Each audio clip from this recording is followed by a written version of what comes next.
presidential terms and showing what years of the United States were led by a president of one of these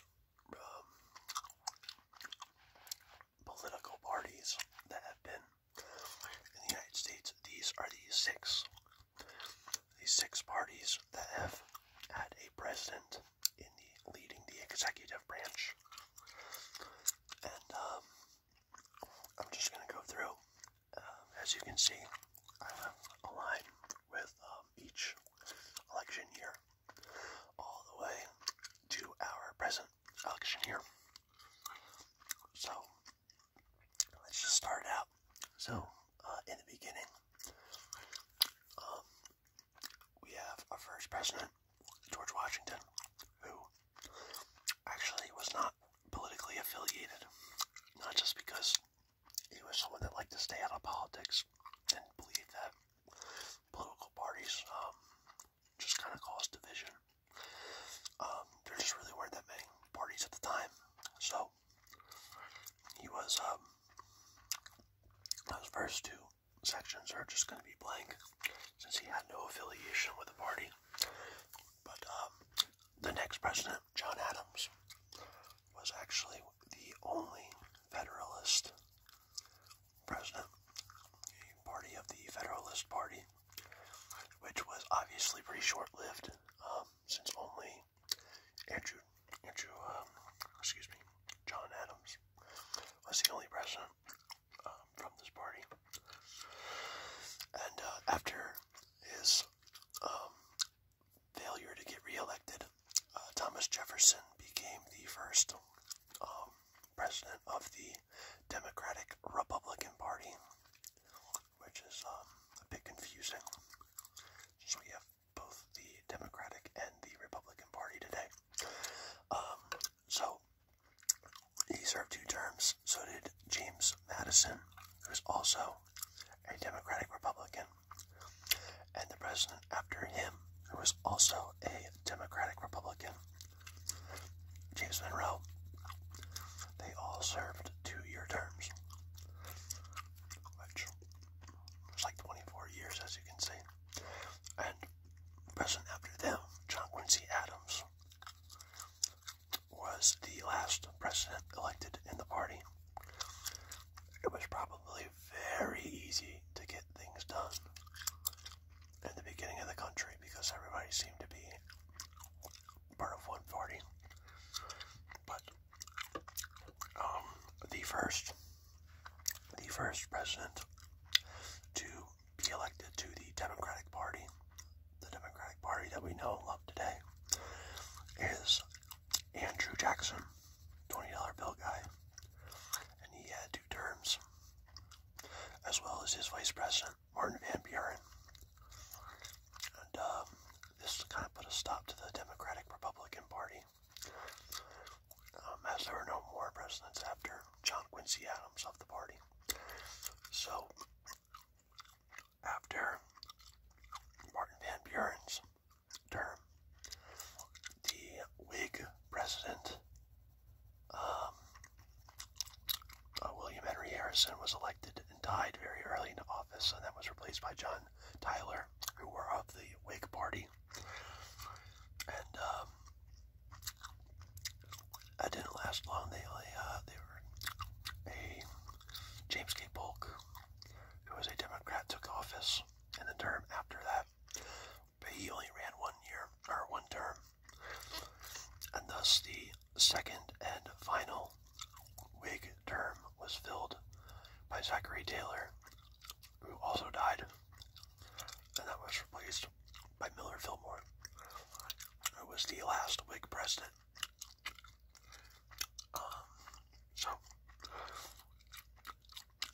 After Millard Fillmore was elected, Franklin Pierce became president. Also only served 1 term, but the position was still carried over to the Democratic Party through James Buchanan, who was president right before the Civil War.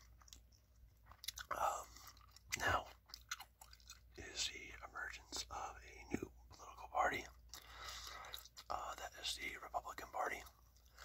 This is Abraham Lincoln's first term. I'm not too certain of why, but for the 1964 election, Lincoln and his Vice President Andrew Johnson created his party called the National Union Party, which was basically a Republican Party, but not exactly. And because Andrew Johnson, Lincoln's vice president, was definitely not a Republican, he was a Democrat. When Lincoln died, instead of embracing the Republican Party, he kind of just kept staying in this National Union Party, so it's not technically the Republican Party. And this is the last time that the presidency was filled by someone who was not of either party. But again, I guess you could argue that this Millard Fillmore was the last president. But anyway, after Andrew Johnson, the Republican Party still held the executive branch under Ulysses S. Grant, who was president for 2 terms. And then after him, by Rutherford B. Hayes, who was also president for, just 1 term. And he was succeeded by James Garfield, who was assassinated and replaced by Chester Alvin Arthur, who was the last Republican president in this string. Then it was interrupted by Grover Cleveland, who served 1 of his terms here. And then in here was grandson of one of the 4 Whig presidents, William Henry Harrison. This is Benjamin Harrison's presidency, which was a 1-term presidency that was cut off by the return of Grover Cleveland for his non-consecutive term. Okay. So, after Grover Cleveland's 2nd term was a switch back to the Republican Party from William McKinley, who was president for a term and was elected a 2nd term, but assassinated into his 2nd term and replaced by Theodore Roosevelt, who was elected in his own right for this term and handed off the position to, which was run and won, I should say, by Howard Taft. But Howard Taft didn't get re-election. He lost to Woodrow Wilson, who served 2 terms for the Democratic Party, giving them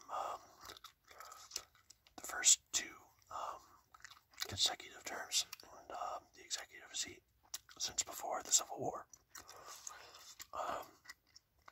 After Woodrow Wilson's presidency, Warren G. Harding was elected, who died in office and was replaced by Calvin Coolidge, who won a term in his own right. Coolidge didn't run, and the seat was picked up by another Republican, of Herbert Hoover. After this was Roosevelt's big run. Roosevelt was elected in 32 for his first term. He was elected in 36 for his 2nd term. And then a first time for U.S. presidency, he was elected to a 3rd term in 1940. And he even was elected again in 1944. But he died pretty early into his 4th term. And Harry Truman took the office, who also won a term in his own right, 48 to 52. I believe this is the longest consecutive amount of time for Democrats to be in office.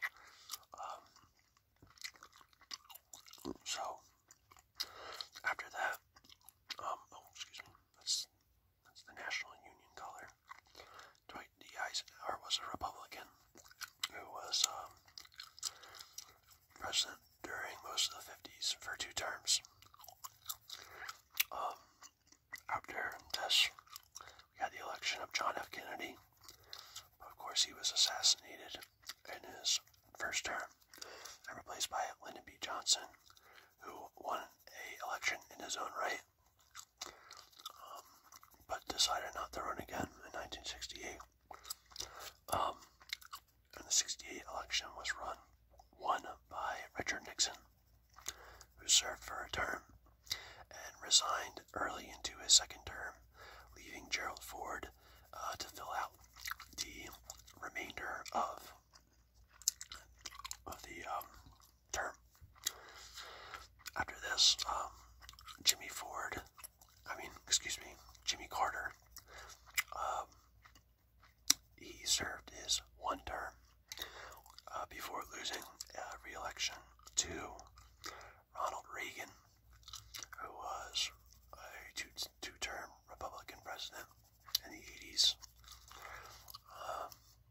His vice president, George H.W. Bush, won a term afterwards, but lost his re-election to Bill Clinton, who was president for 2 terms throughout the 90s. After Bill Clinton's 2 terms, there was a pretty weird election, but the results were for Bush. Whether you like it or not, Bush won another term. This is Bush Jr., not H.W., but W. Bush. And then after his 2 terms were the 2 terms of President Barack Obama. Also, had 2 terms. After his 2 terms were up, President Donald Trump became president and is the current president of the United States. Obviously, he's up for re-election, so the way that the numbers look, it looks like he's going to be the first. He's going to be the first 1-term president in a while. We might have Joe Biden, but we'll see. That's why I didn't really want to do this so close to the election. I feel like in a couple months it's going to be obsolete, or should put another thing on there. But that's the U.S. political power in the executive branch. Let's see how many years Republicans have had. We've got, 1, 2, 3, 4, 5, 6, 7, 8, 9, 10, 11, 12, 13, 14, 15, 16, 17, 18, 19, 20, 21, 22, 23. So that's 23 terms. 23 terms for the Republicans. Let's see how many terms for the Democrats. They've been around a little longer. So we've got 1, 2, 3, 4, 5, 6, 7, 8, 9, 10, 11, 12, 13, 14, 15, 16, 17, 18, 19, 20, 21, and 22. So, Republicans have about 4 more years of impact on the presidency, or from the presidency angle on the country, than Democrats do, despite the Democratic Party being about 30 years younger than the Republican Party. So, it seems like the Democrats have a bit more of bursts into where the Republicans are a bit more steadily throughout American history. So we have a streak of 4 years here, 4 years again here. That looks like the most for, 4 terms, excuse me, that looks like the most. And technically this is almost like 6, if you don't count that.